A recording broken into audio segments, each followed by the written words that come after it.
Good afternoon, Deputy Speaker, and hello from Hobart. I'd like to echo the considered comments of the previous speaker. I believe the member is quite right that the cyber threat to the public and private sectors is indeed very real and very significant.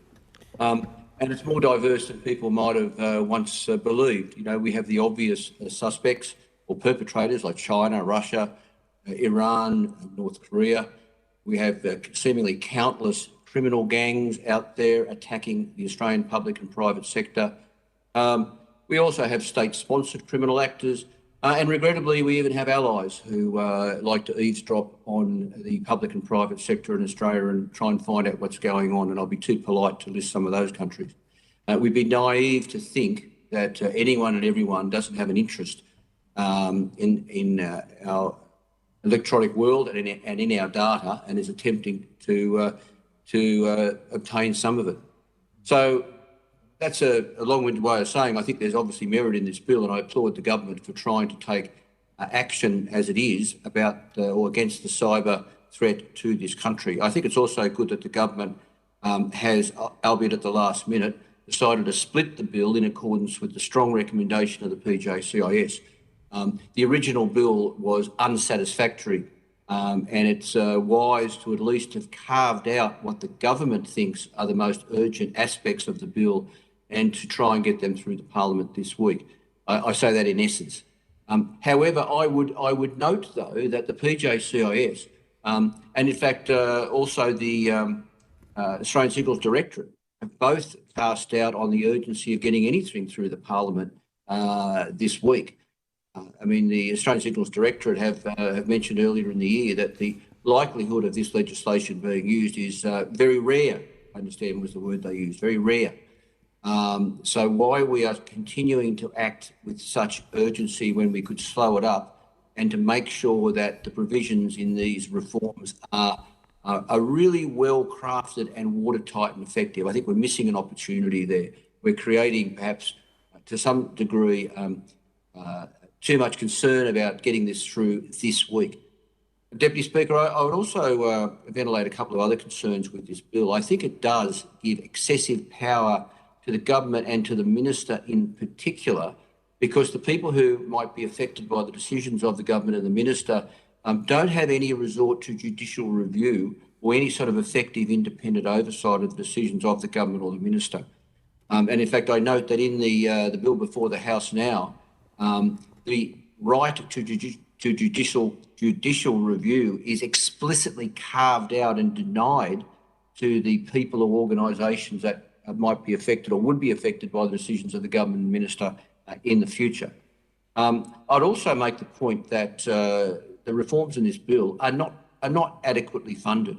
I do note in the last federal budget there was $42 million set aside to secure critical infrastructure, but I suggest it's patently obvious that to do this job properly, we'll need many multiples of that, and we can't rely on existing government agencies like ASD to raid their own existing budgets to implement additional safeguards. They need additional funding, and I would certainly support that to occur.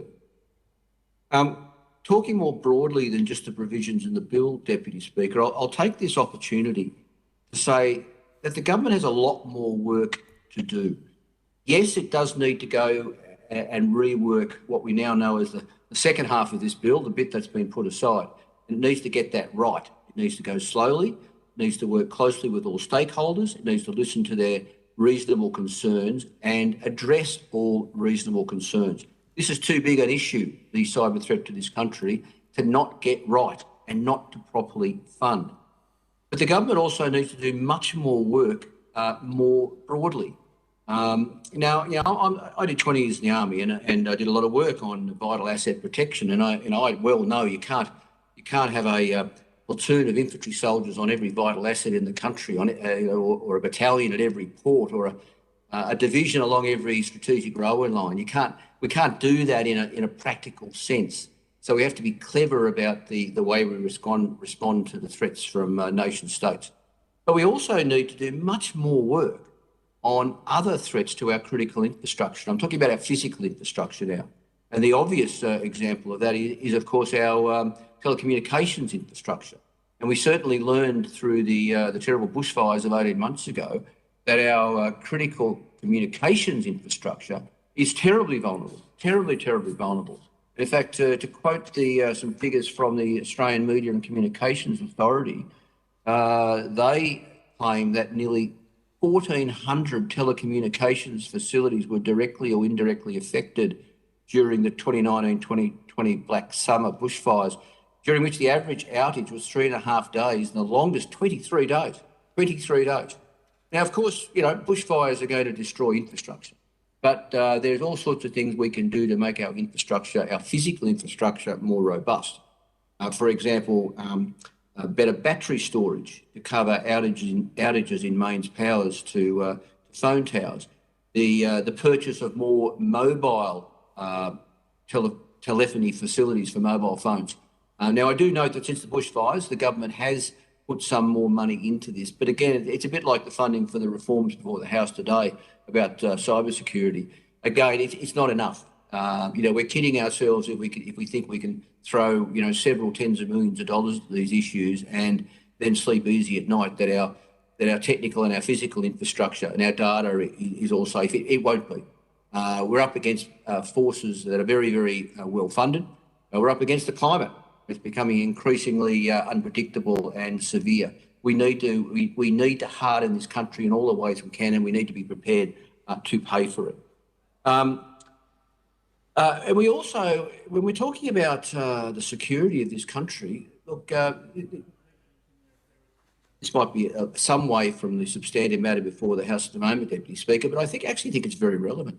If we're going to talk about cybersecurity and we're going to talk about hardening our physical infrastructure and things like being more robust against natural disasters, we're also going to talk about, and in more detail, about all the other ways that foreign actors interfere in our sovereignty and in our national security, particularly when you look at national security in the broadest sense, which brings me to the issue again of reviewing the foreign investment provisions in this country. Now, it is a good thing, obviously, that the Treasurer at the start of COVID said that there would be a national security assessment of all foreign investment. But to the best of my knowledge, that was is a temporary arrangement tied very much to COVID and the risk of foreign actors, foreign corporates, raiding Australian corporates when they're vulnerable during COVID. I think that those national security safeguards should be permanent and apply all the time. And I think we should go a lot further when it comes to the conduct of the Foreign Investment Review Board and what the Treasurer and the government allows in the future.